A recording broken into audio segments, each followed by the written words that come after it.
Buenas tardes, gracias por permitirme estar ahí en sus hogares con ustedes, compartiendo a alguien que por mí yo lo tendría cada semana porque es inagotable los temas que siempre podemos abarcar. Padre Marco Cárdenas, gracias porque yo me siento honrada. Voy a ver el celular porque tomar la hora, ya se dieron cuenta que no tengo camarógrafo, así es de que muchísimas gracias. Esta es su casa.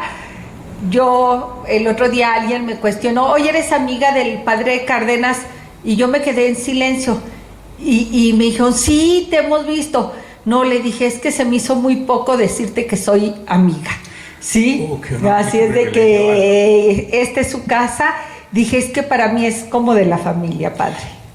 Efectivamente, y muchísimas gracias por la invitación, muchos saludos a todos ustedes, gracias por permitirme estar aquí de nuevo con usted, y pues para mí es un gusto, una alegría poder ser parte de estos programas tan vistos, tan interesantes, porque a mí me sucede algo, dice, oiga, creo que yo a usted lo conozco, dice, creo que a usted lo he visto, no es usted pastor, es presbítero, no es usted sacerdote, y me quedo callado y me dice, porque hay un programa de televisión que lo dirige Pilar Rincón, dice, parece que lo he visto. Yo le digo, sí, efectivamente. Sí, soy el mismo. Gracias, padre, gracias de veras por estar aquí, y lo más maravilloso es que, amigos, la verdad, el padre nomás me avisa que está aquí en Durango, y yo inmediatamente, padre, nos vemos tal día, y me encanta eso que ni nunca me cuestiona de qué vamos a hablar o para qué lo quiero, y él está aquí puntualísimo. Eso puedo yo admirar de las personas y respetarlo. Una persona que es puntual me dice tanto de su palabra, porque yo digo, si puedo confiar en él, en que a las 6 en punto va a estar aquí, puedo confiarle mi bolsa, mi cartera, mi casa, todo. Y a veces pensamos que la puntualidad no es importante, padre. La noción del tiempo, tenemos nociones muy diferentes, y sabe de que yo después de prácticamente 30 años, ahora que regreso, he estado un poquito más que esa semana o esas semanas que acostumbro estar, he estado un poquito más, y me doy cuenta de esa noción que tenemos los mexicanos del tiempo, más al ratito, y eso es interminable, o después yo le aviso, después yo le llamo, después nos vemos, y todo es tan ambiguo, y sobre todo me estoy dando cuenta que, como dicen, a la tierra que fueres, hacer lo que vieres. Entonces prácticamente cuando uno se va, pues el lugar donde está, empieza uno, sobre todo yo que vivo en Chicago, tenemos que acostumbrarnos a las costumbres y tradiciones de esa cultura norteamericana, y me he dado cuenta de que inconscientemente cómo hemos pasado a formar parte de ella y actuamos de acorde, porque si no, no sobreviviríamos. Pero regresar y reconocer que aquí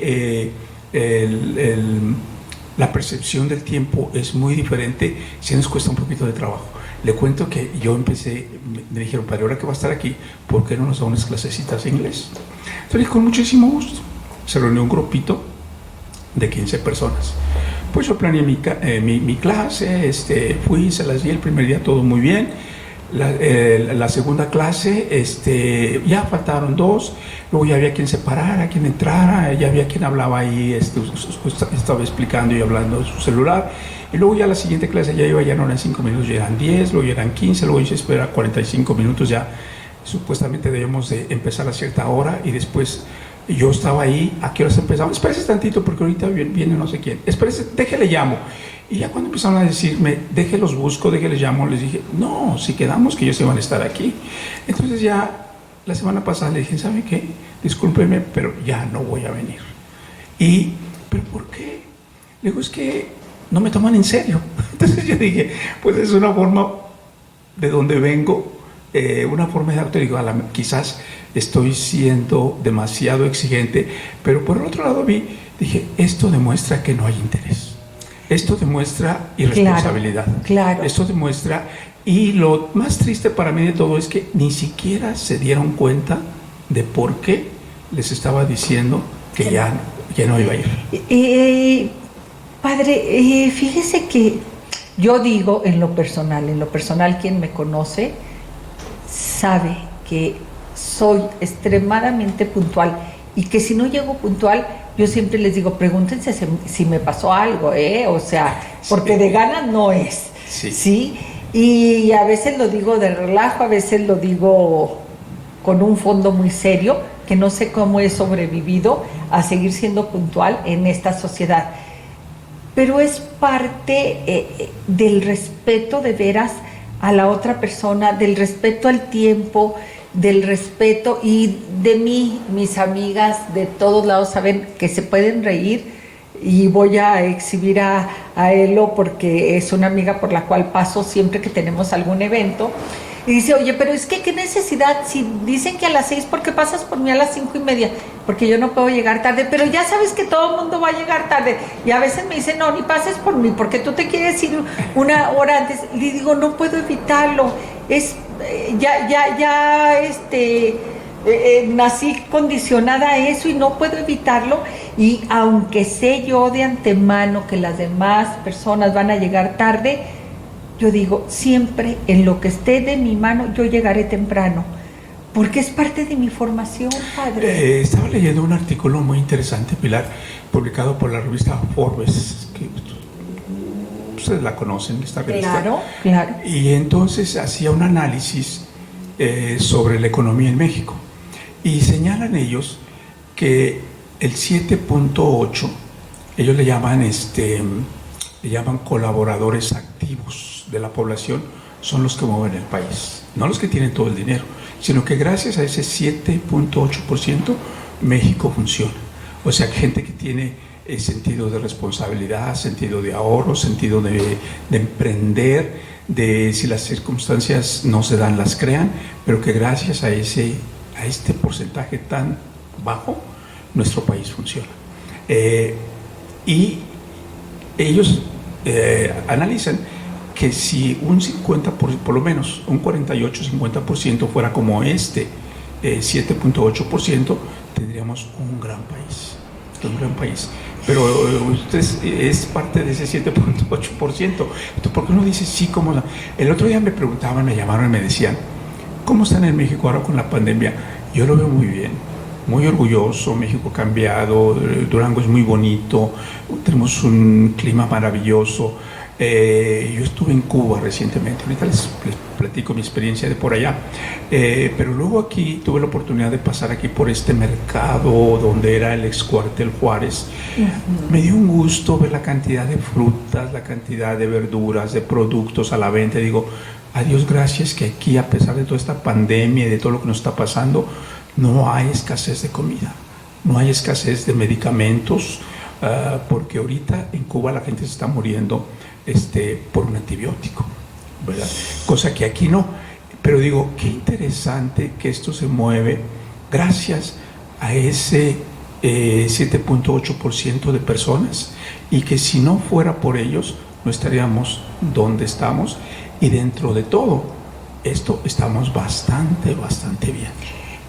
Padre, en esa parte, pero yo me pregunto, porque de la puntualidad efectivamente van muchas cosas de la mano. Sí. Aunque usted y yo no lo quisiéramos creer, usted dijo una palabra que creo que implica nuestra responsabilidad. Se mueve la economía. ¿Alguna vez usted o yo nos hemos preguntado qué aporto yo? Y no estoy diciendo en la economía monetaria como tal, no la estoy cuestionando sobre cuántos impuestos pagan ni nada, sino en mi pasión por mi propia vida, en mi responsabilidad, en mi iniciativa, en mi emprendimiento. ¿Qué estoy haciendo yo por este país, padre? Porque hay algo que al menos a mí me duele, y me duele muchísimo ver cuando estamos leyendo las estadísticas que salen cada semana, que hay más pobres cada día, en México cuando voltea uno, y creo que hay 20,000 chistes sobre el tema de que Durango y México somos de los países más afortunados, más bendecidos por nuestra riqueza natural, desde el petróleo, desde nuestras tierras, nuestras aguas, todo, padre, pero ¿en qué momento nos perdemos? Sí, muy interesante lo que menciona Pilar, porque esto nos cuestiona por qué en países o en lugares con relación a los recursos naturales tan ricos, la gente somos tan pobres. ¿Por qué las poblaciones somos tan pobres? Lo que sí se ha demostrado es que el bienestar social, económico, financiero, como gusten ustedes llamarle, de los países no depende de los recursos, depende de las buenas costumbres y de los hábitos de las poblaciones. Y eso nos lo han demostrado, por ejemplo, los europeos.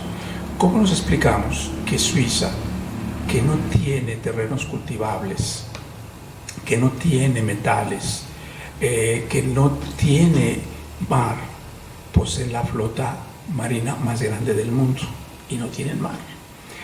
Son los mayores exportadores del mejor chocolate del mundo y no cultivan el cacao. Son los productores de los mejores relojes suizos, no tienen metales, pero ellos venden su seguridad, los bancos, su organización. ¿Pero qué es Suiza? Son ciudadanos disciplinados que siguen unas premisas o unas reglas muy sencillitas. Y vemos lo mismo. Ahorita hablamos de las reglas. Sí, porque en cuanto dijo Suiza dije, y vamos a terminar como empezamos por la puntualidad, que dice uno de los suizos. Lo mismo en Holanda. Holanda, estoy seguro que usted conoce, y en este lugar le han tenido que robar terreno al mar. Y cuando hablamos de robarle terreno al mar, no es una cuadra ni dos como yo me imaginaba antes de que yo tuviese la oportunidad de conocer. Estamos hablando que son kilómetros y kilómetros, y estos terrenos los han hecho cultivables, y ellos tienen ganado, y este ganado los ha hecho ganado, tienen vacas. Entonces esto los ha hecho los grandes exportadores de productos lácteos a los holandeses, y luego también son los grandes productores de flores. Todas las flores en el mundo se cultivan en estos terrenos que les fueron ganados al mar. Y luego el estándar de vida, inclusive se habla de que es mejor que el estándar de vida norteamericano. Y no se diga los países escandinavos, donde la mitad de su territorio es hielo. ¿Y cómo viven bien? Entonces vemos que Dinamarca, Holanda, Suiza, todos estos países dicen, ¿pero por qué? Si estos no tienen los recursos naturales, ellos viven tan bien. Bueno, las premisas que ellos siguen, dices, precisamente son gente que tiene gran sentido de responsabilidad en cuanto al tiempo. Tienen el hábito del ahorro. Ellos... Pero yo le pediría, si le parece bien, padre, que vayamos desglosando, porque la verdad del tiempo y de la puntualidad, todo el mundo se ríe. Sí. O sea, se ríe, como usted bien lo acaba de decir con su ejemplo de sus alumnos de inglés, y lo más triste es que ni cuenta se dieron. No se dieron cuenta, ¿no? Yo pudiera poner un sinfín de ejemplos que me han pasado en lo personal por mi puntualidad, y lo que más tristeza me da y me desencanta, y de veras impotencia pudiera ser la palabra que andaba buscando, de decir, no logro, y no lo logro porque no lo logro, que entendamos que es de veras, va con el sentido de responsabilidad de tu tiempo y de mi tiempo, de mi vida. Porque, ¿qué creen? Mi vida es lo más valioso que tengo. Se cuenta por segundos, ¿sí? Y se me va por segundos. Entonces digo, ¿cómo no voy a respetar el tiempo del otro? como dice usted, el al rato, el ahí se va, después lo vemos. Sí. Digo, no, por favor. No hay una noción de tiempo. Yo en una ocasión estuve con un hermano, estábamos en Europa precisamente, y fuimos a comprar un boleto de tren. Y luego el señor nos informa que el tren llegaba a la 1:53. Ve mi hermano el boleto y dice 1:53, ridículos, pues una vez que digan que llega a las 2 y para que a la 1:53. No, es que a la 1:53 llega el tren. Cuando la manecilla estaba tocando el minuto 3, iba dando vuelta el tren. Y así es, ¿y qué creen? Pero no te espera. No, no espera nadie. No te espera.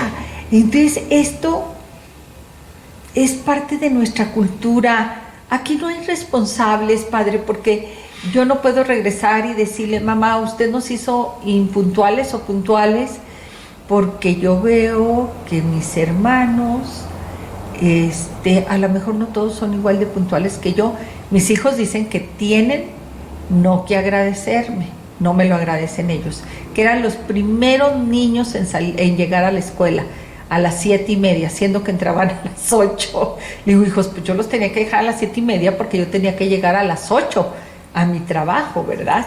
Dijo, mamá, es que de veras todas las maestras nos decían, bueno, ¿y ustedes nunca llegan tarde? No, no llegamos tarde.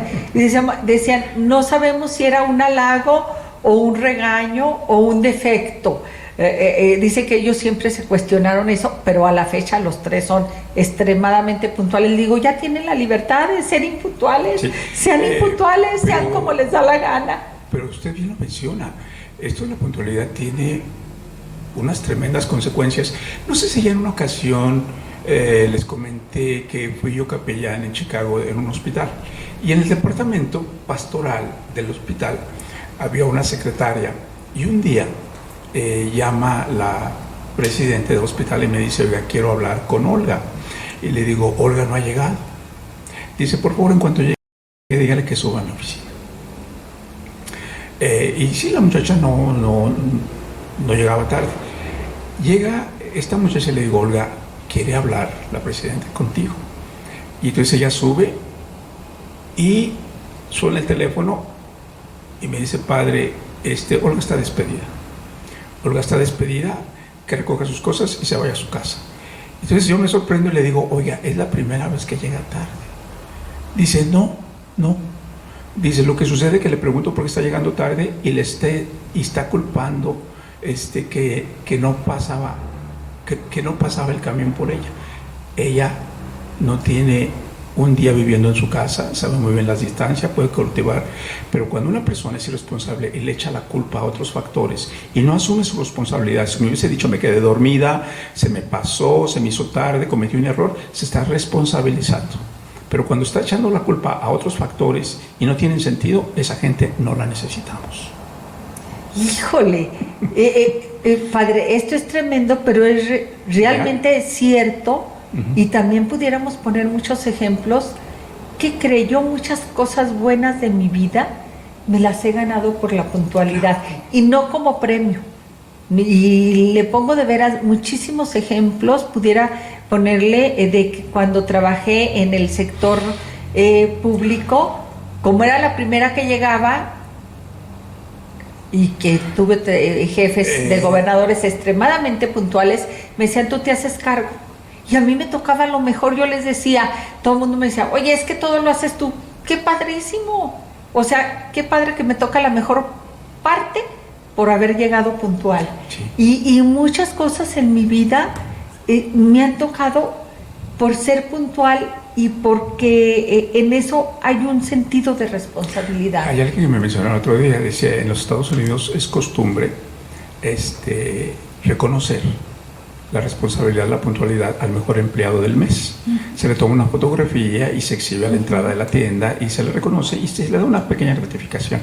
Entonces el otro día, irónicamente, alguien me decían, aquí no existe eso. Le digo, pero me parece que aquí nadie llega a tiempo. Aquí nadie llega a tiempo. Es más, se lo dan. Oiga, el otro día yo quiero decirle respecto a la puntualidad, alguien me dijo, es que tú no te has dado cuenta, pero al que reciben mejor es al que llega al final. Digo, ¿cómo? Dijo, sí, tú llegas puntual a a una cita y siempre dicen, ay, perdón tantito, y eso es real, espérenos tantito, todavía no está todo listo, y qué pena, pásele, en 3 minutos empezamos. Dijo, en cambio, la última persona que llega, ay, qué bueno que llegaste, porque ya pensamos que no ibas a llegar. Dice, es a la que más alaban, porque dije, pues aunque siga estando yo mal, yo llegaré puntual. Jesucristo decía que los últimos serán los primeros, pero no hace referencia a tiempo, la puntualidad, al tiempo. No, nada tiene que ver con eso.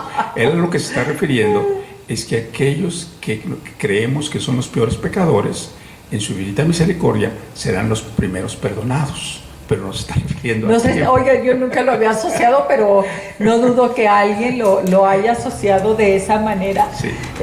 Padre, pero la puntualidad, y yo por eso quería escarbar un poquito más, va con el sentido de ubicuidad en el tiempo y en el espacio.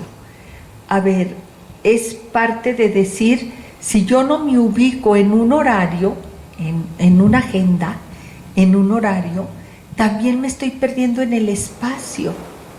Entonces voy perdiendo, voy deslindándome.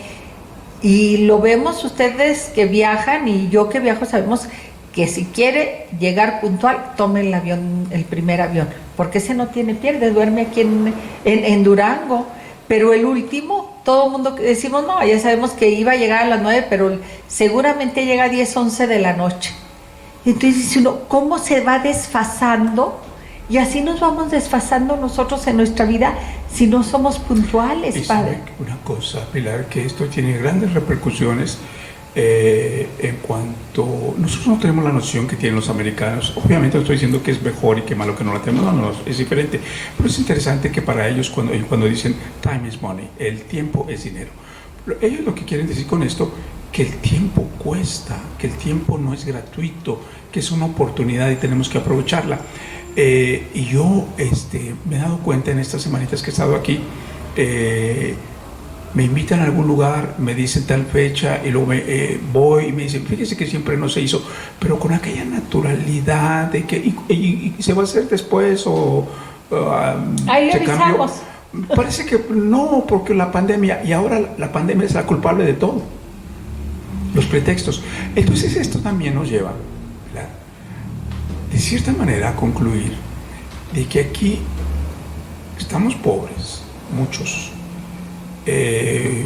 Tenemos mucha gente tristemente viviendo en la miseria, y luego hay que buscar un culpable, y el culpable es la autoridad. No estoy defendiendo yo a la autoridad, ni estoy abogando por ellos porque ni me lo pidieron ni necesitan que lo haga. Ni necesitan. Dicen que lo haga. Y les vale.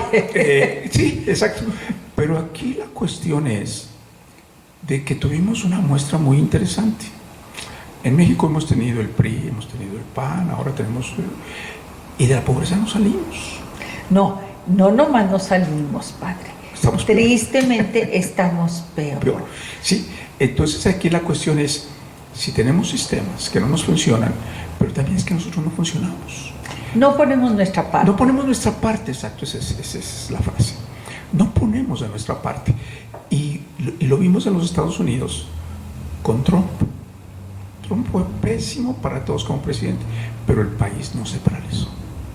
Ni hubo regresión, porque el presidente, diga lo que diga, haga lo que haga, la gente sabe que tiene que producir, tiene que trabajar, tiene que colaborar, tiene que ser solidaria y sacar sus tareas adelante.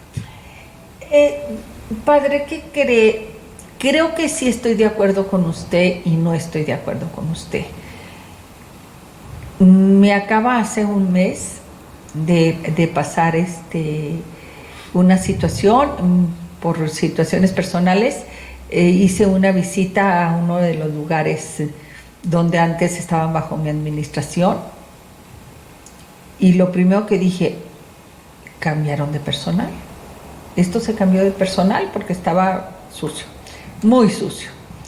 Entonces, en eso ya llegó una persona y le digo, oiga, y fulanito y sultanito, no, aquí siguen.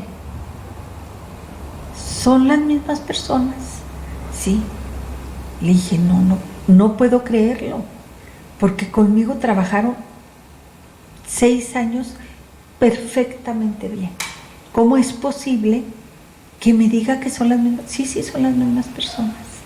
Si viera qué tristeza me dio, y esto me hizo mucho cuestionar de la corresponsabilidad, padre, de la corresponsabilidad del jefe y del empleado, que ahí está nuestra fuerza, la corresponsabilidad, es decir, hacer lo que nos corresponde. Y yo dije, qué tristeza. Y me dijo este muchacho, me dijo, no, lo que pasa es que sí siguen siendo los mismos empleados, oiga, pero la encargada ya no viene.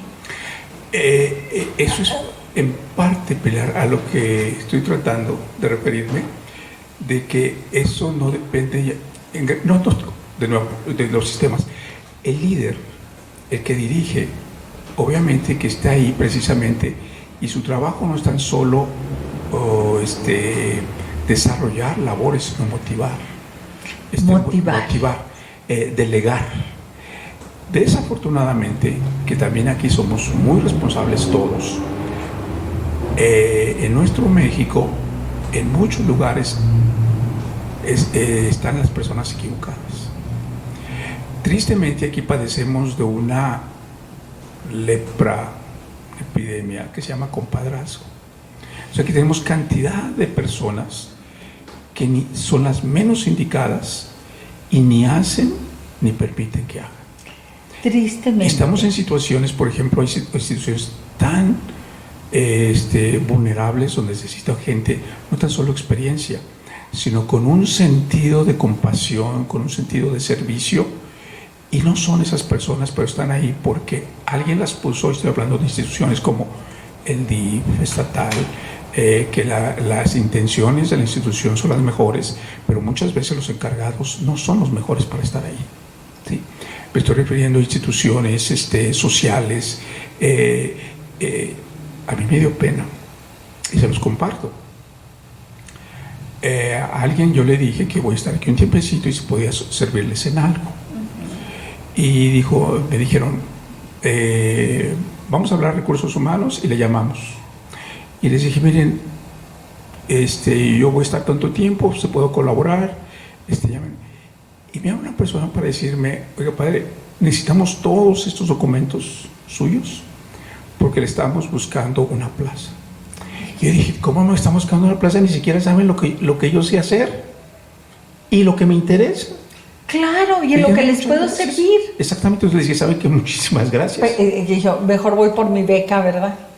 O sea, pensaban que iba a buscar una beca. Sí. Entonces le dije, ¿saben qué? Pues muchísimas gracias, porque me van a mandar a un lugar donde hacer algo que no sé hacer, pues no nos va a servir de nada. Le dije, aquí, donde debemos empezar, oiga, ¿qué sabe hacer? ¿Y dónde le gustaría estar? ¿Y dónde le gustaría estar? ¿En qué le gustaría apoyar? Pero sí, se me hizo, entonces dije, es interesante esto. Es interesante porque estoy segura que lo hicieron con la mejor voluntad. Sí. Con la mejor voluntad y reuniendo todos los requisitos de lo que es nuestro querido México. Es decir, lo que viene buscando es un apoyo económico y no haya cómo decírnoslo. Entonces es lo que... Vamos a dar una plaza. Vamos a darle una plaza. Qué tristeza, porque yo les digo, por lo que les cobro es lo barato, lo que no les cobro es lo que les saldría caro. Sí. Pero así somos, padre. Y entonces es cuando dice uno, ¿cómo romper este esquema? Y esto es a lo que me refiero, Pilar, en que estas son cuestiones que ya no dependen directamente de los que están muy arriba. No, ya no depende de ellos. Es a lo que me refiero, por ejemplo, en los Estados Unidos. En los Estados Unidos, primeramente, ¿qué sabía hacer? Claro. ¿Qué sabía hacer? Y ¿qué le gustaría hacer? ¿Verdad? Pero no me van a buscar una plaza sin preguntarme, y sobre todo, no me van a mandar a un lugar donde no voy a poder desarrollar el y trabajo mínimo, ¿de qué horario? O sea, es tus habilidades, tu horario, que bueno, cuando hemos estado involucrados en la burocracia, yo siempre me he cuestionado que qué tan difícil sería hacer un cuestionario súper sencillo, de decir, está cómodo donde está, dónde le gustaría estar, y, o sea, porque Y a usted y a mí nos ha pasado que dice uno, ay, mira, este estaría re bueno para que estuviera en la defensoría, hasta abogado es, y se sabe el tema. No, pero lo tienen en cultura. Oye, y este otro, mira, conoce todo Durango, pues, ¿qué está haciendo acá? Y, o sea, que vemos nosotros como, ahora sí como ciudadanos, que hay tantos perfiles cambiados, y dice uno, ¿qué nos costaría hacer esto? Lo menciona, afecta también al trabajador. Obvio, al trabajador, créamelo que conozco profesionistas médicos trabajando de choferes. Sí, y te ¿sí? Afecta enormemente. Y choferes de jefes. Sí. ¿Sí? Sí, sí. O sea, dice uno, no, espérate, algo está funcionando mal. Ah, pero es que lo que se me pasó fue saber que era compadre del compadre. Exactamente. ¿Sí? Sí. Entonces, y sí afecta, obvio que afecta a la persona. Y esto no es una forma de ser, desafortunadamente es una cultura. Es una cultura que tenemos aquí. Aquí no, alguien me dijo en la mañana, dice, oiga, lo que sucede es que aquí la experiencia, sus credenciales, la capacitación de una persona, los títulos, algunas veces se reconoce, pero aquí es más importante a quien conoce. Hijo. Y a quien está en un buen puesto. Y sí. Es real, es real. Es real, lo sabemos, también lo dicen las estadísticas, que el 80% de nuestros profesionistas de segundo nivel, que es con una maestría o un doctorado, están fuera del país. ¿Sí? Esa es la tristeza. Y eso es lo que te da tristeza.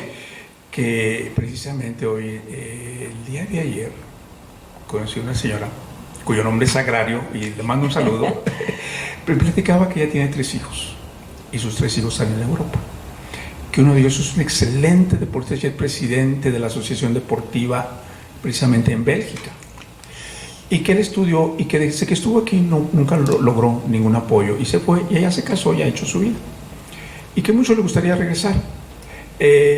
Y decía, y tengo otra hija también, ella es pedagoga. Dice, ella ha creado un sistema terapéutico para niños que tienen problema del habla. Dice, y ella también está en Europa. Bueno, empezó todos sus hijos. Y me dice, yo jamás hubiese querido que se hubiesen ido a vivir tan lejos. Claro. Dice, pero ellos cuando vienen aquí y tratan y no han encontrado o les dan lo que ellos no se sienten cómodos, dice, porque ellos no tan solo buscan ganar, sino desarrollar sus habilidades. Claro. Dice, pero como encuentran muy cerrado, dice, no tienen la paciencia de esperar y buscar, y eso sucede a la gente que se va.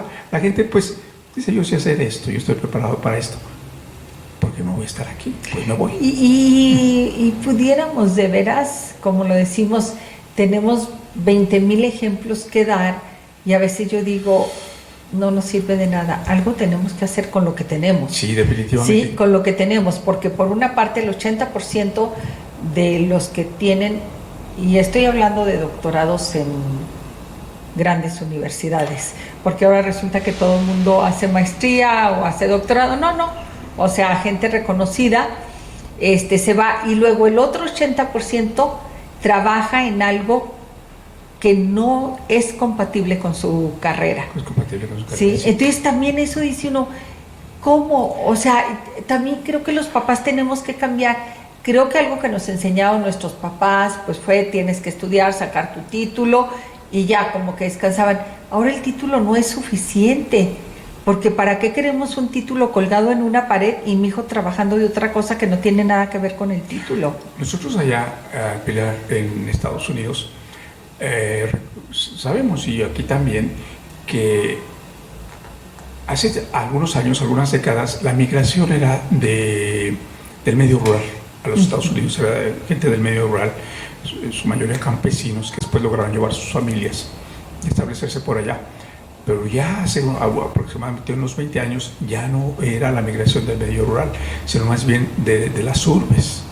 Y esta población es gente preparada, médicos, profesores, y nosotros hablamos, el gobierno mexicano les ha entrenado muy bien a todos estos trabajadores aquí que vienen a lavar platos, que vienen a limpiar pisos, que vienen a ser cocineros a los Estados Unidos, porque la gran mayoría de ellos tiene un título. Tiene un título. Pero no logró y acomodarse aquí. es una injusticia humana. Que dices tú, ¿cómo es posible que en mi país, en mi casa, con el esfuerzo de mis padres, el esfuerzo propio, sacas un título y terminas en otro país lavando pisos? Una, porque no hay trabajo para ti en tu país. Pero dos, padre, porque aunque hubiese trabajo para ti como ingeniero en tu país, ganas mejor lavando el piso, lavando los platos. Sí. Recientemente tuve la oportunidad de estar yo en una tienda de dulces y había 5 muchachos y coincidían que los 5 eran de aquí de Durango. Y 3 me platicaban que eran médicos y otros 2 de ellos habían salido del tecnológico, ingenieros megatrónicos. Y ahí trabajaban en la tienda vendiendo dulces. Y les decía, muchachos, ¿están contentos aquí? ¿No? Digo, por supuesto que no. Dice, esto no es lo nuestro. Nos sentimos frustrados, nos sentimos... Claro, dice, obviamente tenemos claro. necesidad y estamos aquí. Dice, pero esto no es lo nuestro. Digo, claro. Qué gran desperdicio. Qué gran desperdicio. Sí. Y no hablamos porque esta no es migración preparada, es fuga de cerebros. Es fuga de cerebros. No vemos lo que estamos perdiendo. Sí, exactamente. Sí, no vemos lo que estamos perdiendo. Padre, pero yo regresaría a este tema de entonces, ¿en qué radica? ¿Por qué estamos perdiendo? Por un lado, nuestros recursos naturales no los aprovechamos lo suficiente. Por otro lado, nuestros recursos humanos tampoco los estamos aprovechando. ¿En qué estamos fallando? ¿De quién es la responsabilidad?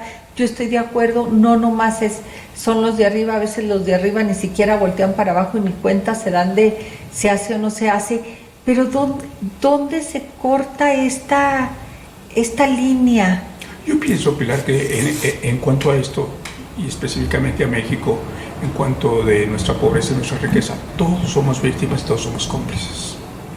Yo creo que es tiempo de trascender, de abrir los ojos, y de ser responsables en lo que hacemos. A mí me da mucha tristeza. Tenemos una educación gratuita.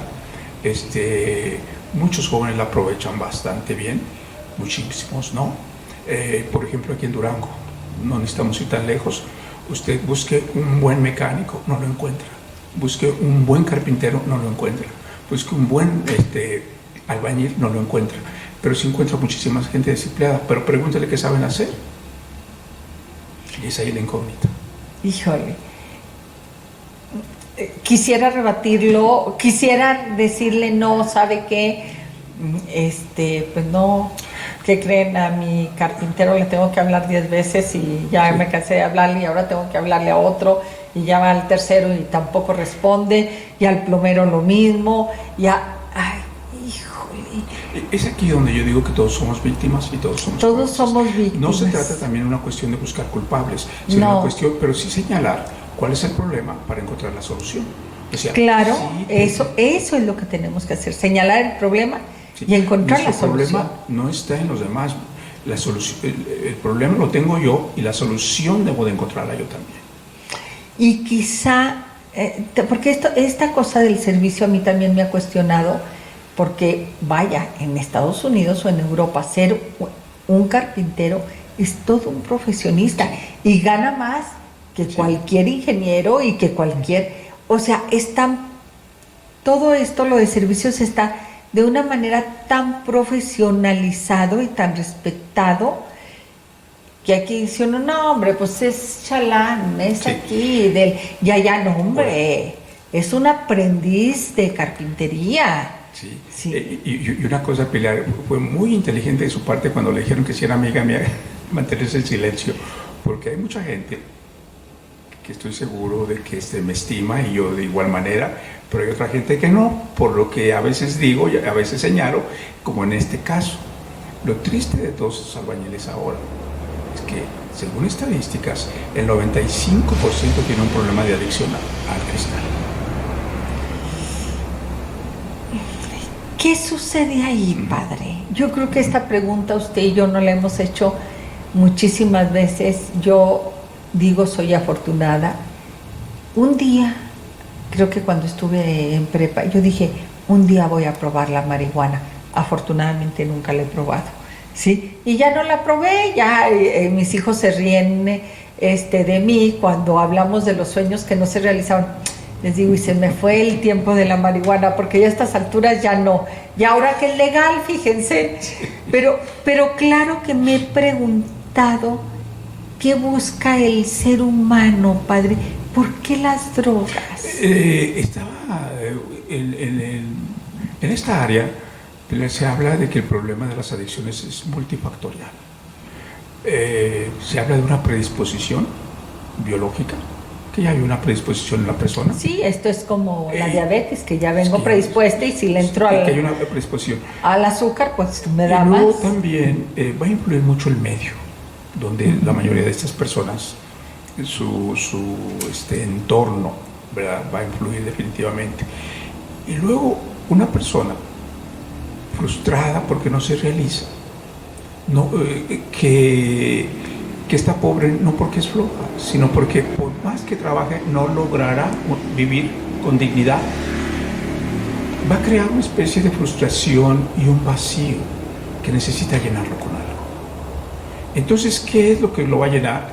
Ver a un hijo que tiene hambre, ver que tiene una hija o que tiene una esposa, y por mucho que los quiera, pero a la hora de las necesidades, ve que es incompetente en el sentido de poder suplir las necesidades de sus hijos. Como me decía un señor, dice, padre, es que usted no sabe. Y sí, yo comprendo, pero es que usted no sabe lo que es que en la noche su hija de 1 año despierte llorando, que le diga que quiere leche y que tiene hambre. ¿Cómo le dice usted que se duerme? Y si sabe que usted que se acostó sin cenar y que también no comieron porque no tuvo dinero y yo trabajé todo el día. Padre, pero la droga tiene un precio. Definitivamente. Entonces yo digo, a ver, sí, es multifactorial y qué lástima que mi hija tenga hambre, pero entonces decido irme a gastar aquí en la droga. Pilar, con eso lo que estoy mencionando es que podemos entender las causas. Yo estoy de acuerdo con usted, no es justificación. Debemos de buscar otras alternativas. Ellos y también nosotros, ¿de qué forma les ayudamos? Actualmente, yo nunca había notado una población tan alta de indigentes como ahora. Es altísimo el número de indigentes que usted ve. Sí, no hay esquina en la que toque alto, en que no se acerque a alguien. Y la gran mayoría de estos indigentes son drogadictos. Son drogadictos, efectivamente. Y es un círculo vicioso, porque yo no me atrevo. El otro día Saúl, que él es muy compasivo, vamos a poner esa palabra, iba a bajar el vidrio para darle una ayuda y yo le dije, pero estás loco que no le ves la cara. Y dijo, sí, pero igual tiene hambre. Dije, pero no lo quiere para comer, lo quiere para drogarse. Dijo, bueno, discutimos en eso, ya pusieron el verde y no le dio nada, porque al final lo que lo convenció es que le dije, Saúl, vas a abrir la ventana, no trae ni cubrebocas, y, o sea, y en ese momento pasaron por mí 1000 pretextos de decirle a Saúl para tratar de evitar el hecho, pero también es el coraje, y lo tengo que reconocer, el coraje ante una realidad en que no puedes hacer nada, en que te gana la impotencia, en que sabes que es un circuito en que si les doy dinero van a drogarse, pero si no les doy dinero, en una ocasión me rayaron el carro porque precisamente no les di y entonces dice uno, ya hasta miedo tengo. Sí, definitivamente, esas son las consecuencias del problema que estamos pasando. Aquí, ser indiferente al indigente que se droga, al albañil o al joven o a la persona o al niño, decimos, bueno, pues es su vida de ellos y yo no me...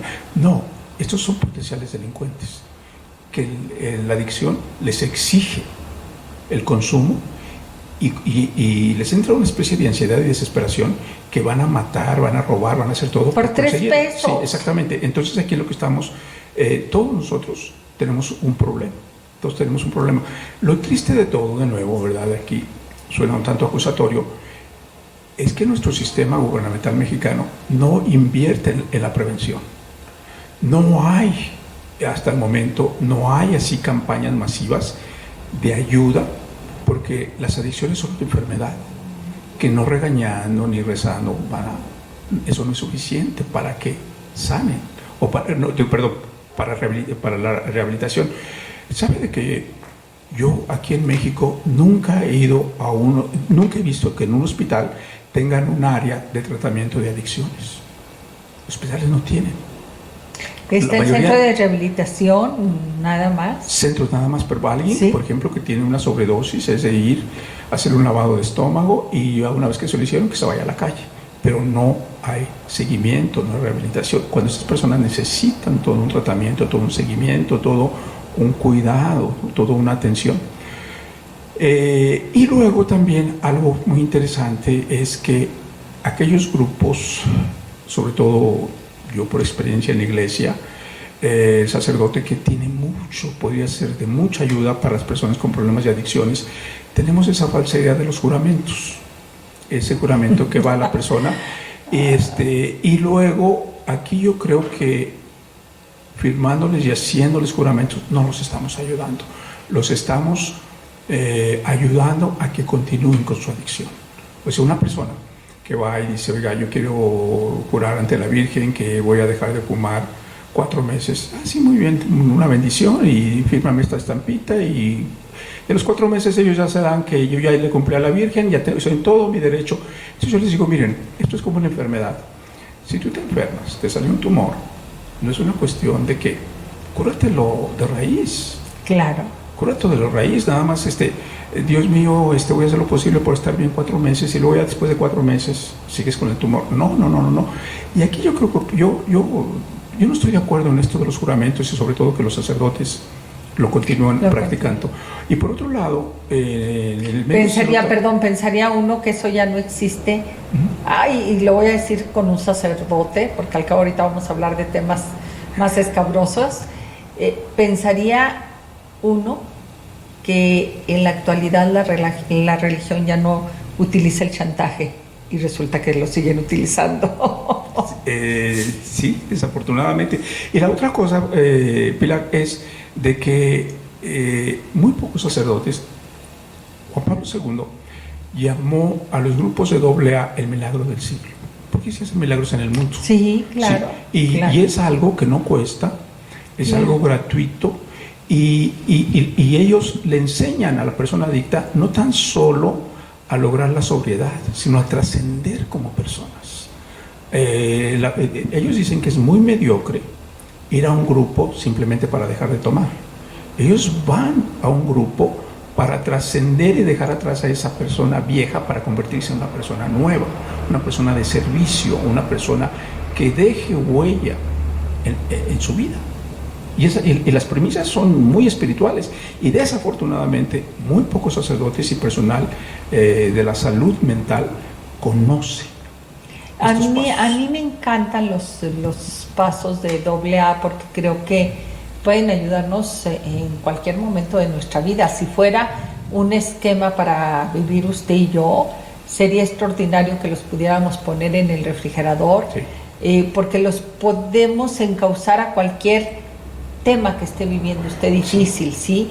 Solo por el día de hoy no voy a gritarles a mis hijos, ¿sí? Tan sencillo, o solo por el día de hoy no voy a contar mentiras, solo por el día de hoy, hay tantas cosas en nuestro día a día que quisiéramos descansar tantito, que estos 12 pasos nos ayudarían tremendamente. Sí, y está comprobado que actualmente pues no los están usando tan solo las personas con adicciones al alcohol, sino también a la droga, a la codependencia, incluso ya se adecuaron exactamente, eso le iba a decir, a la comida y a la histeria, pero tiene otra, a los neuróticos, a los neuróticos, la neurosis, a la neurosis, sí, todo este tipo de situaciones, sí. Y son muy efectivos.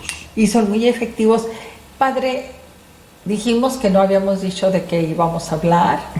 ¿Y qué cree? Usted me dice si podemos abordar este tema o no, pero no sé si sepa, supongo que está enterado, que la Cámara de Diputados acaba de aprobar a nivel federal el aborto.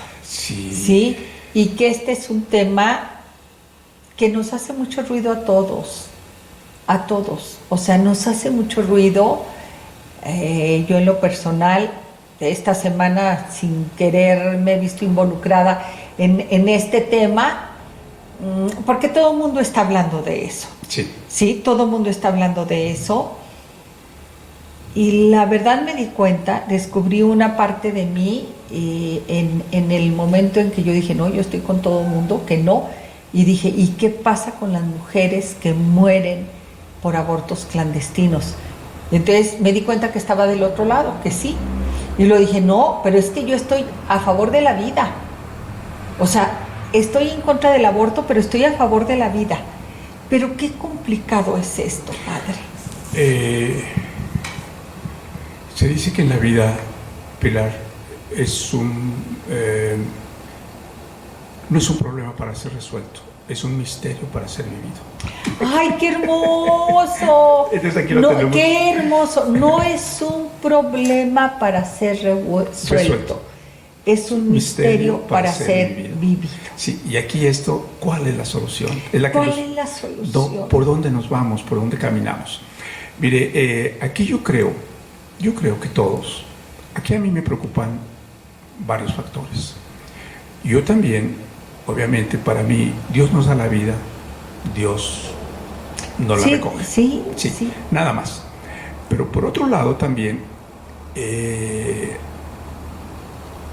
cuando es algo muy injusto señalar a la mujer que aborta, porque es injusto en el sentido de que la procreación obviamente participan dos personas, el hombre y la mujer. Claro. Pero la responsable de todo es la mujer. Es ahí la parte donde se me hace que es injusto. Ok, aborto significa deshacerse de. Entonces la mujer se deshace de una vida, pero el hombre también, y no es mencionado, ni culpable ni señalado. Ni culpable ni señalado, entonces, ahí y antes no era condenado. Sí, y es a lo que yo me refiero, de que es muy injusto señalar tan solo a la mujer. Sí. Por otro lado, en mi experiencia sacerdotal, lo que yo he sentido es que las personas que han abortado o que van a abortar no es un simple deseo. Hay causas muy fuertes que de momento ellos no tienen otro, o no ven una alternativa. ¿Sí? El hombre que supuestamente estuvo ahí con ellas es el primero que las abandona. Es el primero que las abandona y no tiene ningún apoyo. Le voy a contar un caso. Una joven, en una ocasión, yo estaba trabajando en el estado de New Jersey. Ella estaba, me parece que en Puebla, y murió su papá. Su mamá estaba enferma, tenía cáncer, y ella tenía como 16 años.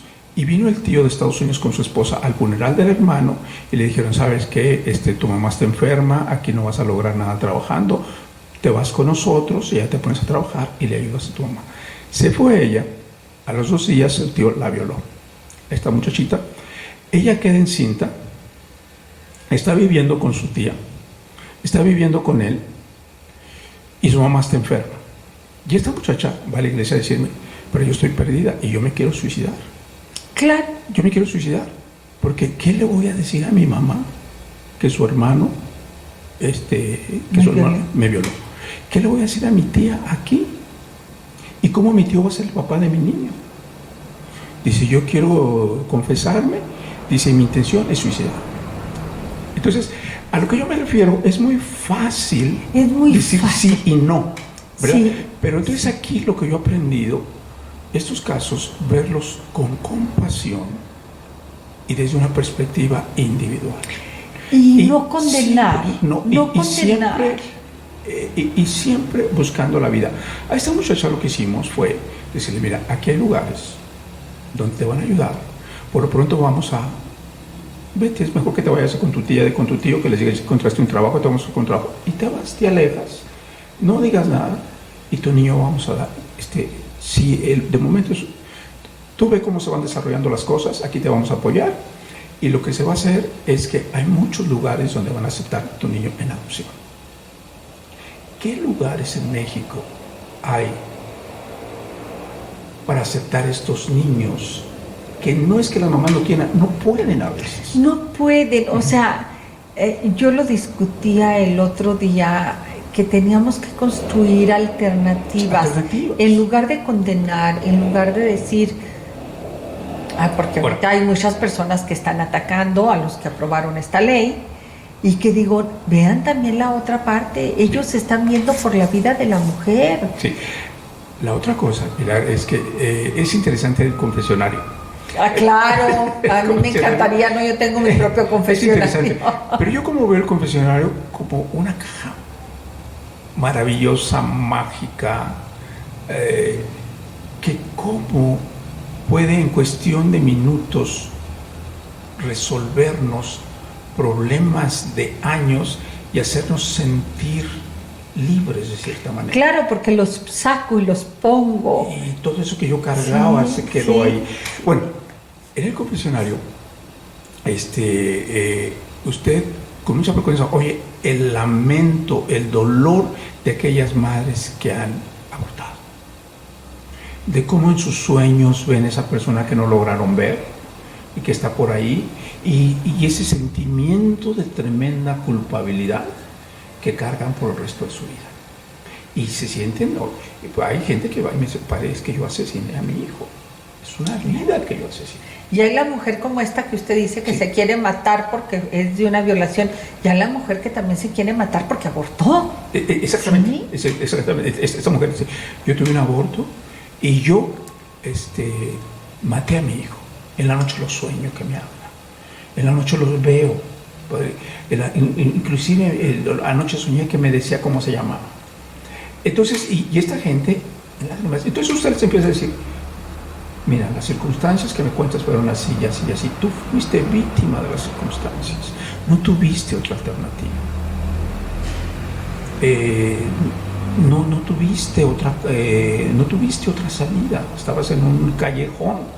Entonces, de cierta manera, pídele a Dios, esta vida está en manos de Dios, es un angelito que tienes en el cielo. Bueno, de cierta manera, para porque fue una vida, padre, y yo quizá también creo que nos tenemos que ubicar en qué está determinado dentro de la religión.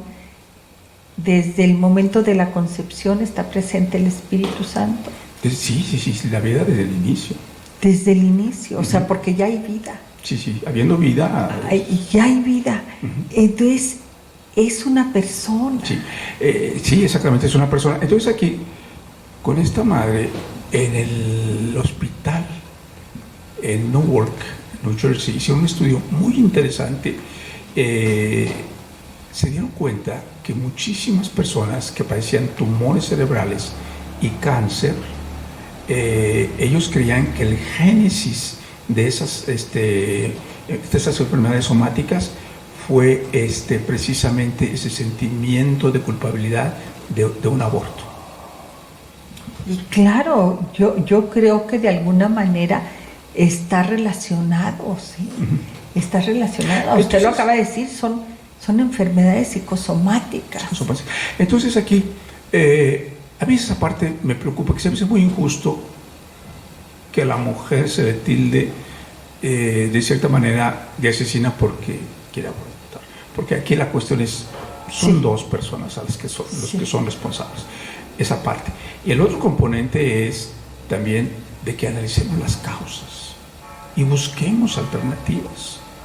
Busquemos grupos. En los países de Europa, en las iglesias católicas de Canadá y en los Estados Unidos, se han formado grupos de laicos. Estamos aquí para aquellas personas que están en estos callejones sin salida ante estas situaciones. ¿Cómo les podemos ayudar? Y era yo lo que hablaba el otro día con dos personas que están en el poder, y les decía, bueno, el hecho ya está autorizado, pero ¿por qué no buscar un esquema? ¿Por qué no construir un filtro?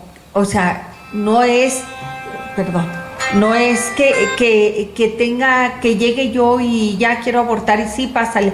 No, un filtro, decir sí, claro, Pero antes de que abortes vas a pasar aquí con el sacerdote que te hable de más allá de religiosidad y más allá de todo, de creencias, no, que te hable desde la parte humana a la parte humana a la cual estás tú determinando rechazar o para no llamarle a aborto, ¿verdad?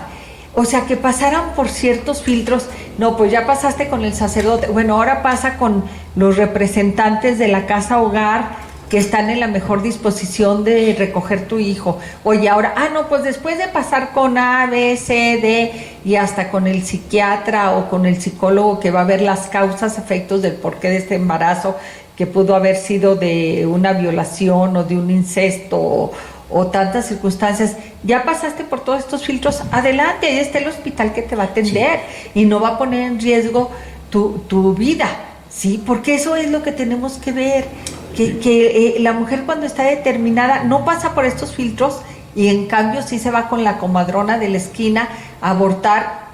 ¿Y qué creen? México sigue siendo un país que perdemos a nuestras mujeres en abortos clandestinos. Pero entonces sí, que tengan el acceso a la salud, el acceso a que van a tener un aborto dentro de un quirófano con personas que las va a cuidar y todo, pero que pasen por todos estos filtros. Definitivamente, ¿cuáles son las alternativas? ¿Cuáles son las opciones que han tenido antes de tomar de hacer esta decisión? ¿Qué alternativas, qué apoyo le estamos ofreciendo, no tan solo como autoridad, no tan solo como iglesia, sino como sociedad? Como sociedad, padre. Como sociedad. Yo creo que tenemos que hacer algo ahí como definitivamente, sociedad. Ahora, algo también, algo muy importante, un punto que le iba a mencionar también en cuanto a esto de que esto parece que yo lo vi más que nada en Europa, de cómo estos grupos se han formado, inclusive para estar con la persona encinta que está indecisa, porque toda mujer está indecisa. Sí, toda mujer está indecisa, pero no tachándole y con carteles, ni apaleándola, ni decirle asesina, ni decirle, no, espérate, ven, te voy a escuchar. En ningún momento estamos diciendo que estamos de acuerdo con él. No, en ningún momento. Sí, yo eso es lo que quiero aclarar. No estoy de acuerdo con el aborto, sí, no, pero estoy a favor de la vida de la mujer. Pero también, ¿sí? aquí lo que estamos mencionando es que es importante tomar el sentimiento y sí, la vida, claro, una vida que ya existe. La vida como que también ya existe. Hay cantidad de locos, por ejemplo, en los Estados Unidos, que recientemente un grupo de gente fue a una clínica que daban abortos y la quemó, y había personal médico en el interior. Entonces, qué ironía que están en pro de la vida que está por nacer y las vidas que estaban ahí como que no significaban para ellos. Sí. Esto es una aberración. Es una aberración, y esto es lo que a mí me cuestiona, padre, como persona creyente a favor de la vida, lo repito, a favor de la vida, pero me cuestiona de que no podemos ser tan drásticos y encasillar a las mujeres que van a abortar y que preferimos dejar a otros hijos sin madre, pero no darle lo que requiere.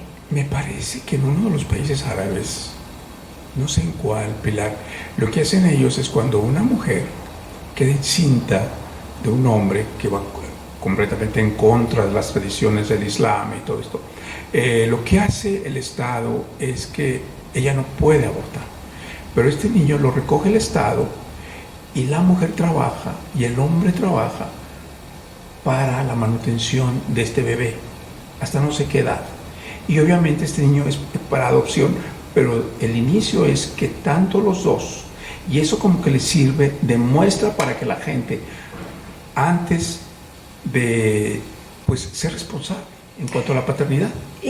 Padre, pero estamos en México, y si no sirvió, porque usted y yo sabemos que no era legal el aborto. ¿Sabía usted qué sucedía?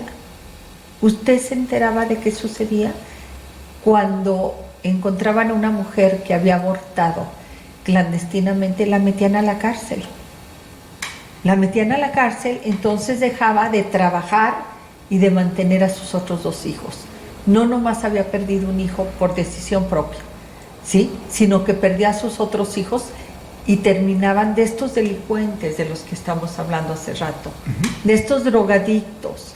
Entonces dice uno, espérate, tengo que encontrarle, como luego dice, la orilla, la orilla del hilo a este ovillo, sí, a este ovillo, sí, ¿por qué? Porque, padre, algo tenemos que hacer como sociedad. Sí. Yo me resisto a las dos cosas, me resisto al aborto, pero también me resisto a condenar y a tachar y a señalar a las mujeres que circunstancialmente no desean la vida en sus vidas. No nos habla la Biblia concreta y precisamente de abortos, pero sí Jesucristo, cuando le llevan a la mujer adúltera, que todo el mundo la sentencia, pero por un acto pues que no debió de haber sucedido, pero sucedió, Él les dice, los que estén libres de culpa que aventen la primera piedra. Entonces, como sociedad imperfecta que somos, y en base a nuestras imperfecciones, ¿por qué no ser compasivos también con estas mujeres? Y como dice, el hecho está hecho. No podemos regresar al pasado y deshacerlo, pero ¿cómo podemos solucionarlo? Y como sociedad tenemos una obligación moral también.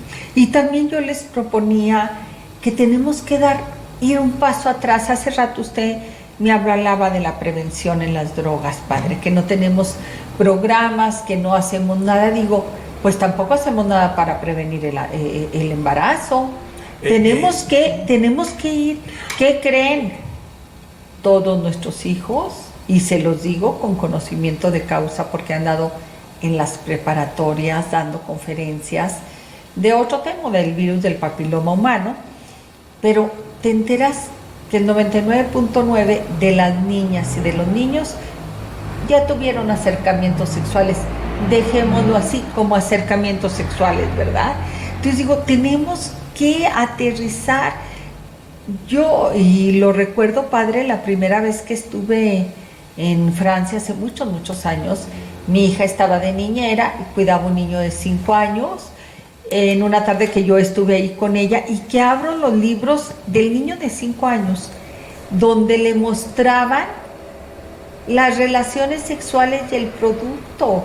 Y puedo cerrar los ojos y recordar que eran caricaturas en que un hombre y una mujer iban en un globo y en una patineta, y se lo mostraban muy lúdico, ¿sí? Como un juego del hombre y la mujer, pero terminaban sin ser tan explícitos, mostrando, sí, parte de sus genitales, y luego la semillita y cómo venía el niño. Y yo en ese momento me espanté, dije, no es posible que a un niño de 5 años le estén mostrando esto. Y cuando me dijeron, es que desde los 5 años se les tiene que mostrar 2 cosas: que las relaciones sexuales son para gozarse, y la responsabilidad porque hay un fruto. Y realmente hoy que estamos en este tema del aborto, digo, es que tenemos que enseñarles. Sí.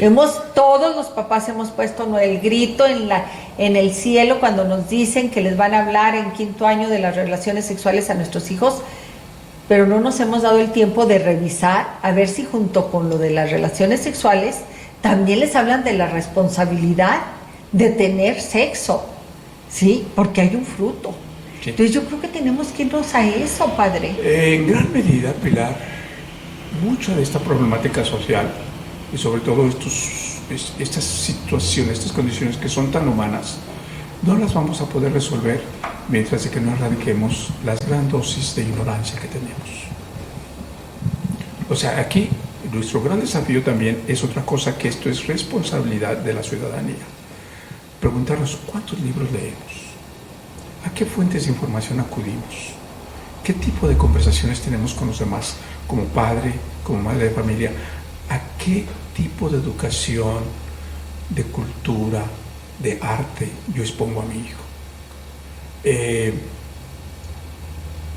¿Con qué ejemplos guío yo a mis hijos y a mis hijas, motivándolos?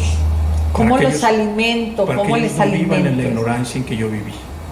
Y sí, yo estoy completamente de acuerdo. ¿Qué es mejor? ¿Esconderles al niño este aspecto de la sexualidad que es parte de la condición humana o mantenernos en ignorancia. Padre, pero yo también tengo otra pregunta que hacerle y hacérsela directamente, porque dentro de estas discusiones que he tenido estos días, cuando, y lo voy a decir, estaba en FaceTime con mi grupo de oración, cuando yo les dije, obvio, ya está atacando radicalmente todo esto, y yo no, repito, no estoy defendiendo, estoy en favor de la vida, tanto del bebé como de la madre. Pero dices tú, ¿qué podemos hacer? Y les dije, pues habría que dar pláticas y decirles a los niños que se cuiden. Y una de ellas me dijo, pero Dios también condena el condón y los anticonceptivos. Y dije, pues le voy a preguntar. Y yo no hablo con Dios, ¿verdad? Pero pues le voy a preguntar. La verdad que ya llegué, que casi tuve que salirme por la tangente y ya no hallaba yo qué hacer, porque ya me sentía que tenía el agua hasta acá. Pero ahorita dije, ¿qué piensa Dios? Porque creo que por más que leamos la Biblia, Padre, yo cada vez que la leo descubre que me dice cosas nuevas. Sí, porque es un libro de interpretación. Y descubro también que es por mi estado de ánimo, por mi circunstancia que estoy viviendo, por mi entendimiento que tengo ese día. Entonces digo, pues Dios no me está diciendo nada, yo soy la que estoy creyendo que me dice. Y también por la experiencia que vamos atesorando con el paso del tiempo. Pero, ¿qué dice respecto a los anticonceptivos? Porque créanme lo que esto sí... No dice nada de los anticonceptivos porque no se habían creado en aquella época. Pero lo que sí nos habla, y es muy interesante leer el Cantar de los Cantares. El Cantar de los Cantares. Este libro yo se los recomiendo que lo lean. Durante mucho tiempo la misma Iglesia Católica no ha puesto énfasis porque nos habla de una relación amorosa y es muy precisa y concreta en cuanto al sexo. Y nos habla de lo que usted ya mencionó, que el sexo es un regalo de Dios para gozarse con responsabilidad, que aquí trae la parte de los anticonceptivos. Sí nos habla de las relaciones y es muy descriptivo, muy descriptivo. Yo se los recomiendo que lo lean. Fue interesante porque acompaño a un grupo de AA que les habla del libro de Cantar de los Cantares. No sé, teníamos un tema hablando de sexo y entonces les decía, era la misma pregunta, ¿qué dice la Biblia? Digo, lean el libro del Cantar, todo lo leyeron. Todos lo leyeron, nomás para buscar a ver si tenía algo de sexo, pero bueno. Todos leyeron el Cantar de los Cantares. Y ahí, precisamente, y recapitulando, nos dice el libro que el sexo es un componente humano y es un regalo de Dios para ser disfrutado, pero sí nos habla de la corresponsabilidad. De la corresponsabilidad. Pero bueno, si la Biblia no... Yo tengo que tener una respuesta, Padre, así es de que ayúdeme. No le pido que ni a mi favor, pero quiero hablar con veracidad, ¿sí? Porque no es lo que yo crea o lo que yo escuché o lo que pienso. La Iglesia, ¿cuál es la postura de la Iglesia en cuanto, a ver, el aborto sabemos que obvio lo rechaza, si hasta yo lo rechazo, ¿por qué no lo va a rechazar con más ganas la Iglesia? Pero ¿qué piensa respecto a, para no llegar al aborto, utilizar los métodos de anticonceptivos? La Iglesia tiene un método que recomienda. Sí. Dice mi mamá que siempre lo usó ella y tiene nueve hijos y lo llevó mi abuela que tuvo 13. Sí, el ritmo. Sí, el ritmo. Lo que sé que la Iglesia tiene pero no funciona. Pero no funciona, o sea, no, seamos objetivos. Así de sencillo. Así de sencillo, no funciona ese método, bueno. Pero por otro lado, pues aquí la cuestión es, creo yo, que es muy interesante la situación del aborto, por ejemplo, en los países de desarrollo académico, por ejemplo, los europeos. Estos problemas no se dan y cuando se dan hay alternativas, ¿verdad?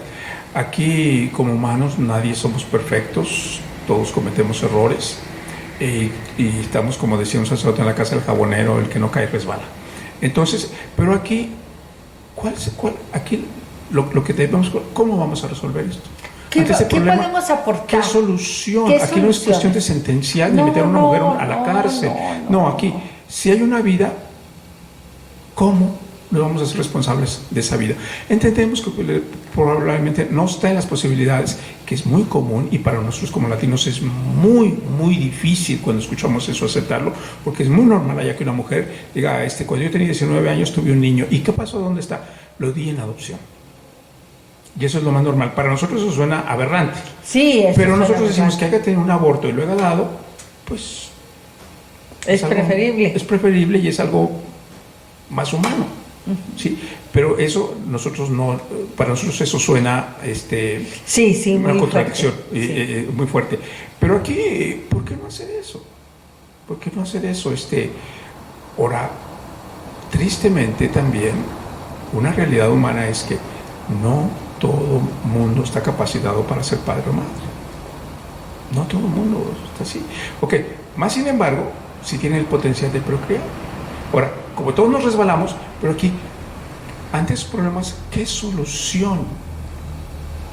¿O qué solución le vamos a dar a estas situaciones? Y es aquí donde interviene la autoridad, interviene la iglesia, interviene la sociedad. Yo supongo que antes de aprobar esta ley tuviera un acercamiento con la iglesia, no lo sé. Supongo nomás. Debió de haber habido. Debió de haber habido. Digo, bueno, una de las propuestas que después me mandaron, y esa se me hizo muy fuerte, decía, bueno, entonces, si ya aprobaron el aborto, a todas las que aborten, que les hagan histerectomía, total.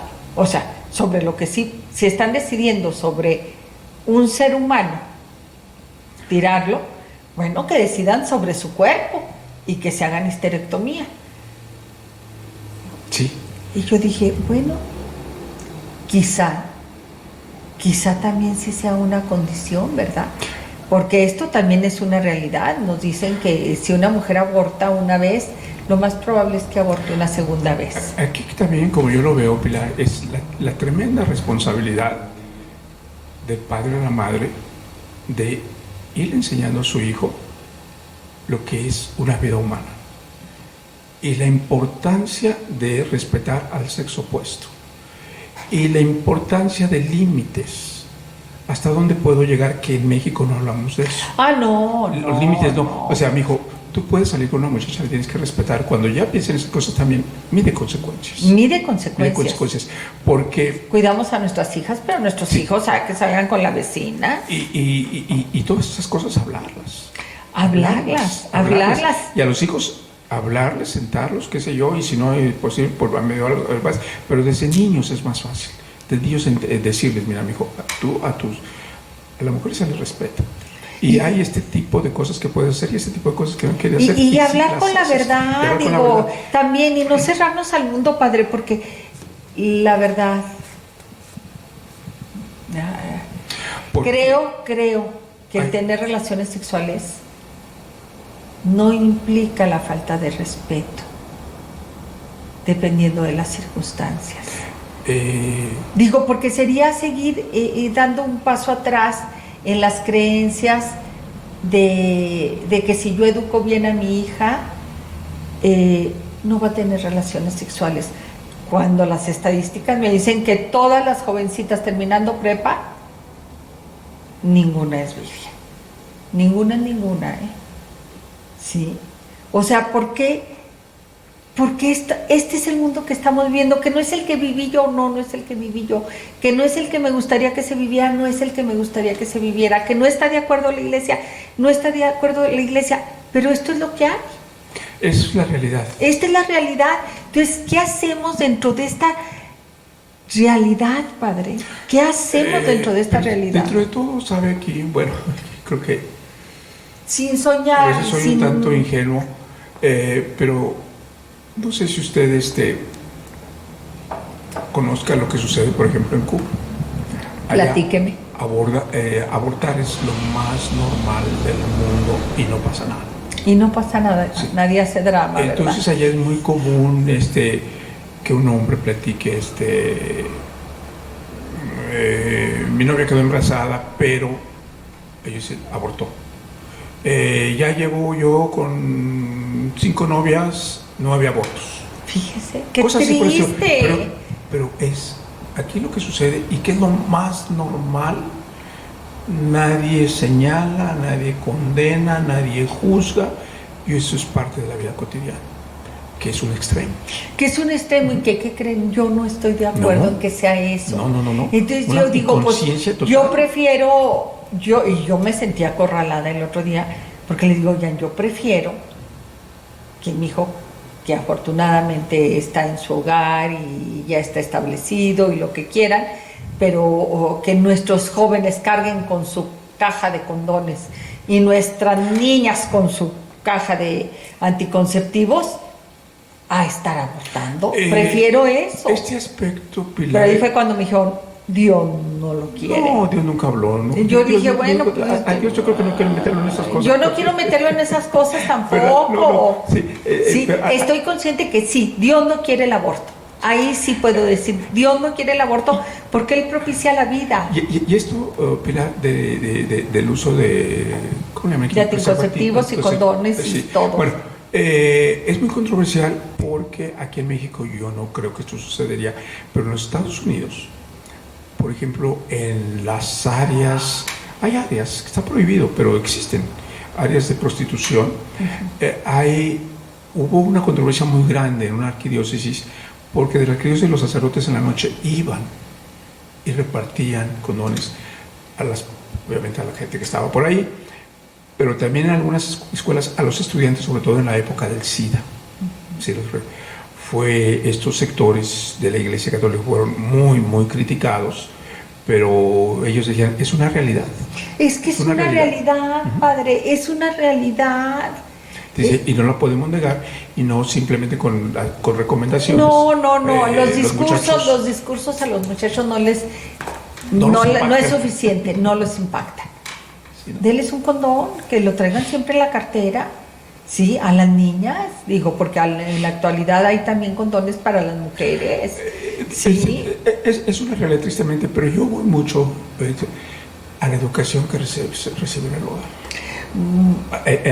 Yo también voy con la educación. A la erradicación de la ignorancia. Mire, padre, lo vemos tristemente, y usted lo debe de ver mucho, con los matrimonios. Yo les digo que a estas alturas de mi vida, tengo 45 años, creo que voy a cumplir, tengo que preguntarle a Saúl, 44 años de casada. No les digo, es que a estas alturas de mi vida me estoy dando cuenta que yo sí me la creí que era hasta que la muerte nos separa, cuando volteo y veo y respeto a todas las personas que están separadas, las respeto muchísimo, y fueron sus circunstancias y son sus decisiones, y está bien, y yo esto lo digo de una manera y también lo digo abiertamente, sigo al lado de Saúl porque estoy convencida de que es mi mejor lugar. Sí, compartir mi vida con él hasta el día de hoy. Sí, mañana no sé, sí, pero hasta el día de hoy. En la Iglesia Católica no existe el divorcio, pero tampoco la Iglesia obliga a la persona que sufre abusos, vejaciones, humillaciones a permanecer en un infierno de vida. Pues tampoco. La prueba es que en las iglesias hay grupos de personas divorciadas y separadas, hay grupos de apoyo.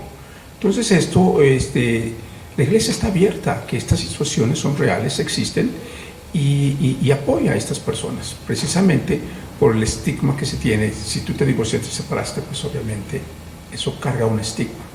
Claro que carga un estigma. Pero por otro lado, también se dice que es divorciarse. No estoy diciendo en ningún momento que la gente se divorcie ni que se separe, no. Que Dios los bendiga y no hay matrimonio perfecto. Y aquellos que después de muchísimos años han permanecido juntos no quiere decir que no te dio problemas. La diferencia es que han sabido cómo bregar con los problemas, claro, y salir adelante. En ocasiones no es posible, pero por ahí también se dice, ¿verdad?, que divorciarse no es una tragedia. Lo trágico es es vivir en un matrimonio donde no hay amor, donde no hay respeto.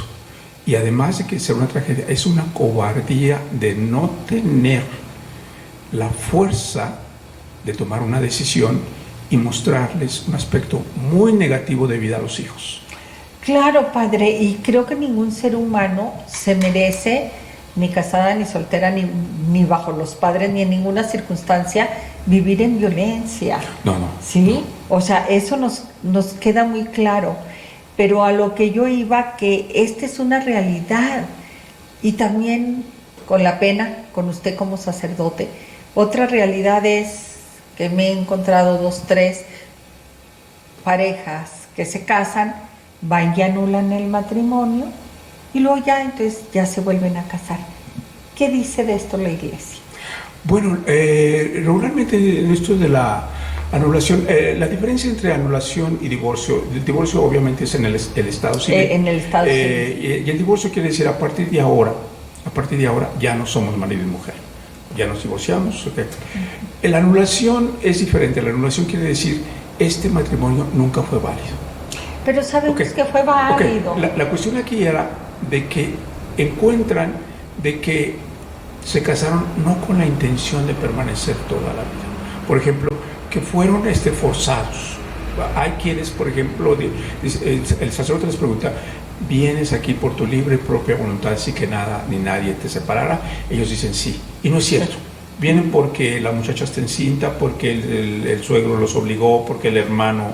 y ahí es cuando este matrimonio nunca fue válido, porque él mintió. Y admitió, y es verdad, y entonces es una pequeña investigación y se dan cuenta que sí, efectivamente el suegro o el cuñado amenazó al muchacho. Entonces eso es a lo que se refiere, que hubo lo que le llaman ellos bases en los que se dan cuenta que técnicamente ese matrimonio no era. Y después de la anulación se pueden volver a casar. Sí. La anulación católica sí. Que aquí no es muy común hacer anulaciones como lo es en los Estados Unidos. En los Estados Unidos sí es muy común. Aquí yo no lo veo tanto así. Inclusive muchísima gente no sabe que existe la anulación en la Iglesia Católica. En ningún momento también estoy diciendo que los anulen.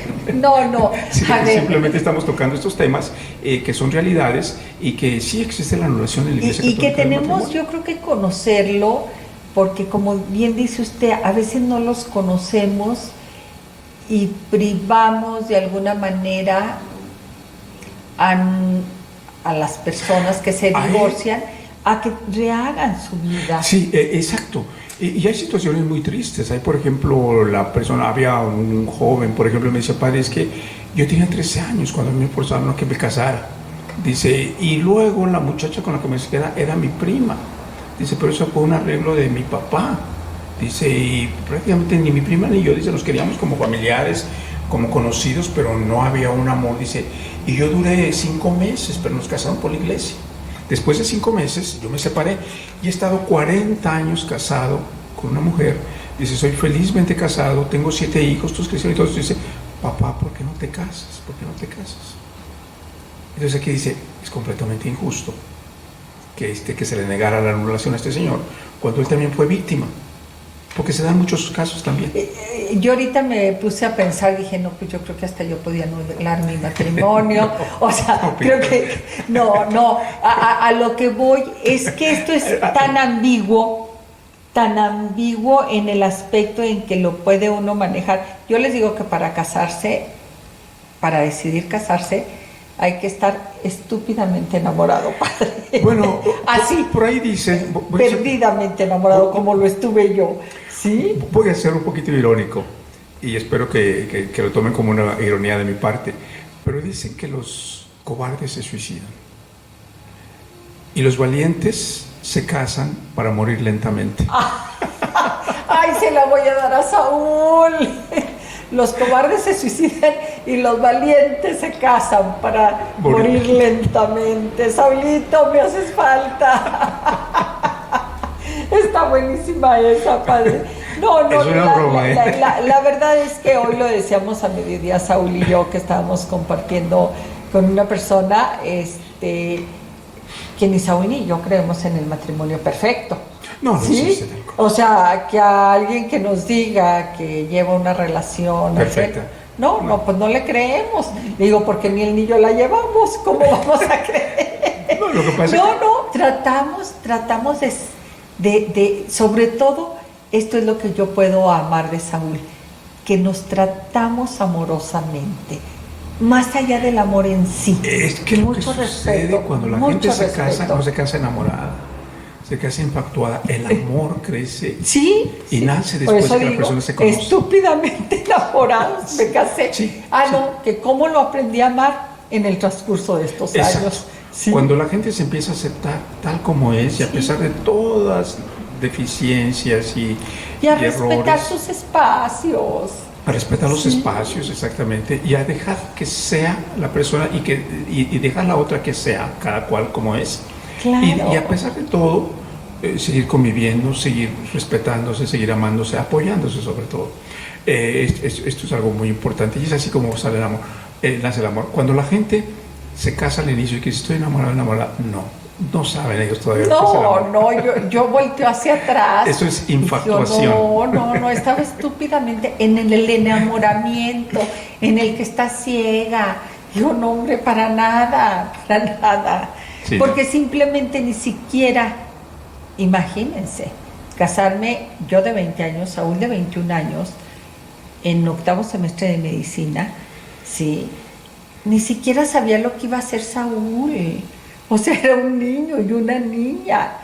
O sea, claro que me he ido enamorando del hombre en el que se convirtió, él de la mujer en la que me convertí, y que cuidamos esa parte de admiración, que él me admire a mí, que yo lo admire a él, pero eso tiene que ver con el permitir tu individualidad, no permitir porque no nos pedimos permiso, respetar nuestra individualidad para podernos admirar y vernos de lejos como compañeros. Yo siempre he pensado, Pilar, que el matrimonio son como las manos. Tan importante es la derecha como la izquierda, y las dos, y para conseguir, para crear, para realizar algo, necesitan del apoyo mutuo, pero al mismo tiempo su espacio. Claro, no está esa escultura tan hermosa de la catedral, ¿sí? De Rodin, de que dice uno, sí, es ese hueco que se hace, que sin tocarse se abrazan, que es todo un discurso sobre el amor, Sí. ¿verdad? Y yo creo, padre, que precisamente retomando el tema del aborto, estoy segura que si hubiese amor en la pareja, no habría aborto. Es a lo que yo me refiero cuando digo el énfasis debe ser de la familia. Enseñarles a los hijos sobre todo el respeto y el amor hacia los demás, y sobre todo el amor a la mujer. ¿Cómo vamos a erradicar un día la violencia, el acoso, toda esa tremenda vejación que sufre la mujer en un mundo machista como somos los mexicanos, como en México, que es también una realidad? De aquí, sin nada más que nada del padre y de la madre, enseñarles a sus hijos que como seres humanos todos merecemos respeto, el niño por ser niño y la niña por ser niña, ¿verdad? Y no decirle al niño, tú eres hombre, tú eres macho, tú eres más, los hombres no lloran, todo este tipo de pedagogías equivocadas, y a la niña, no, tú eres una mujercita, tú vales, y tú tienes derecho a que se te respete. Es a lo que yo me refiero, y sobre todo cultivarnos, erradicar, si queremos erradicar la pobreza, si queremos erradicar todos estos males que tenemos, violencia, conceptos equivocados de aborto, de todas estas sentencias dolorosas hacia el ser humano, lo que nos va a ayudar mucho es que erradiquemos en gran medida la ignorancia. La ignorancia, estoy de acuerdo con usted, padre, y retomaría que creo que nunca terminamos con los conceptos que iba a compartirnos en un principio, que salían en esta revista Forbes, de los conceptos en que debemos de apoyarnos para hacer crecer nuestro país? Yo creo que el primer punto aquí muy importante es darnos cuenta que estamos pobres en un país muy rico y que eso no es culpa de nadie, que eso no, que en esto todos somos responsables. No hay un culpable que diga este es el gobierno, es la iglesia, son estos o son los vecinos. No, todos estamos en la misma barca, todos. Y si queremos salir adelante, no va a ser un partido, no va a ser un nuevo gobierno, no va a ser una nueva institución. Vamos a ser todos como sociedad. Se habla que el Japón surge como poder económico y tremendo. Que ellos surgen después de la Segunda Guerra Mundial, cuando son humillados por los Estados Unidos, cuando ponen estas bombas en la ciudad de Nagasaki e Hiroshima. Entonces ellos se dan cuenta de la humillación y se dan cuenta que ellos no tienen otro recurso más que solidarizarse y salir adelante. Toman conciencia de quiénes son como pueblo. Y interesante que el Japón también igual es un país que no tiene recursos naturales, no tiene una gota de petróleo, no tiene minerales, nada. No tiene nada. Y es una de las potencias económicas más sanas del mundo. Pero ellos se basan en todo un discurso, creo que lo único que de ética. Lo que no es mío es de alguien más. Sí. Lo que no la honestidad, la puntualidad, cultivarse, prepararse, ser creativos, ser solidarios, ser respetuosos. Eso es lo que necesitamos. Eso es lo que nosotros... yo creo que por el momento que vengan empresas, que venga todo este tipo de... que eso es parte de... Pero aquí lo que tenemos que hacer es cambiar la mente y nuestro espíritu. Y abrir nuestro espíritu. Abrir nuestro espíritu, Padre, yo lo digo de manera personal, tratar de ser digna hija de Dios y con lo que me dio, hacer la mejor versión de mí misma. Tener muy presente que ser cristiano es sinónimo ser buen ciudadano, pero cristiano con lo que Cristo nos enseñó: amar, a buscar la justicia, sobre todo para poder vivir en un mundo de fraternidad y de paz, porque también nuestras creencias religiosas, muchas están distorsionadas. A mí me da mucha tristeza cuando camino por Durango, de que la gente que viene de fuera y ve todas estas imágenes en las paredes, dice: oiga, pues aquí son muy marianos, son muy religiosos, la Virgen de Guadalupe está en todas partes. No, la gente no es religiosa, la gente es fanática. Lo que sucede es que ponen la Virgen de Guadalupe para que aquellos que no tienen que hacer, no lo vayan. Y ¿verdad? Aquel que se siente católico y mariano, como veo la imagen de la Virgen de Guadalupe, esta no la voy a pintorrajear, esta pared la voy a respetar. Y es que es por amor increíble. A la Virgen. No, así como respetas esto, respeta toda la otra, y respeta la otra aunque no tenga la Virgen. Claro. Sí, porque la Virgen, no te voy a decir nada más en esta pared, me respetas mi imagen. A la Virgen no le interesa que respetes su imagen. A la Virgen le interesa que vivamos en armonía todos y en un clima de respeto. Pero a mí se me hace eso muy fanático, muy distorsionado como creencia. Muy distorsionado, y qué bueno que usted lo dice. Otro día nos van a quedar varios temas, Padre, y qué bueno que se va a estar tiempo aquí, porque le voy a dejar 2 temas, ya se nos está acabando el tiempo. Le voy a dejar 2 temas, que hablemos sobre el paganismo. Definitivamente, sí, claro. Sobre el paganismo, que es muy amplio y que puedo declarar que hasta yo en algún momento, creo que todos somos en algún momento movidos por este paganismo. ¿Y lo practicamos? Y lo practicamos, sí. Eso es de quitarle el niño a San Antonio para que me haga lo que yo quiero. Sí, lo practicamos. Y a mí me encantará tener un programa para que hablemos de paganismo y desmenuzarlo, porque el paganismo inicia desde el momento en que inicia la evangelización. Han ido de la mano. Definitivamente. ¿Sí? Y otro tema, Padre, que íbamos a hablar, ese sí le alcanzamos a decir cuando supe yo que está aquí por circunstancias personales de acompañamiento, y dije, tenemos que hablar sobre eso, porque es un tema, Padre, que se divide en 2.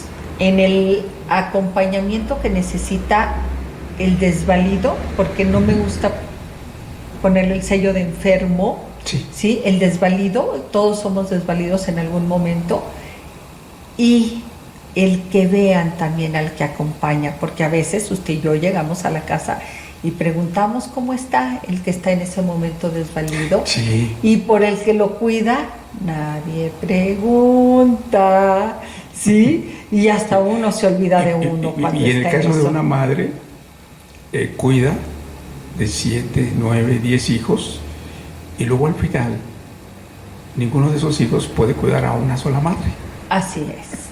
Yo creo que vale la pena. Estos dos temas los voy a dejar pendiente.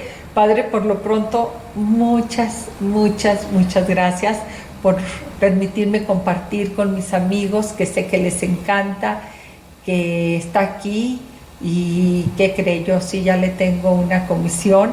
Ahorita que dijo en qué puedo apoyar, yo ahorita ya tras de cámaras, ya después les Perfecto. platicaremos a qué le voy a pedir que nos apoye. A ustedes, amigos, como siempre, gracias, porque dan sentido a que a que siga yo vigente, pendiente, preocupada por qué les puedo ofrecer cada semana. Muchas gracias. Padre, nos quedamos con esos pendientes. Claro que sí, Pilar. Muchísimas gracias por el placer de tenerme aquí con usted, y gracias a todos ustedes por su sintonía. Gracias.